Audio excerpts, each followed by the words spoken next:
V novomeški bolnišnici v prihodnjih dneh in tednih pričakujejo porast pacientov zaradi omenjenih obolenj, kar nakazuje tudi obisk urgence. In tudi prve viruse gripe smo pri posameznikih že izolirali, in sicer pri 5 odraslih in pri 2 otrokih.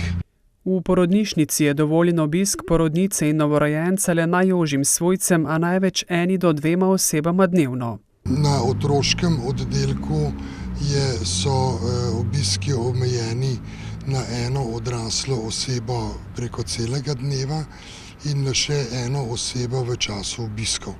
Če zbolite, se najprej oglasite pri svojem zdravniku. Zelo priporočajo tudi družinski zdravniki, da bolniki pokličejo po telefonu in da ne prihajajo množično ob vsakem prehladu. Cepljenje proti gripi je še smiselno, a se predtem posvetujte s svojim osebnim zdravnikom, poudarja Piletič.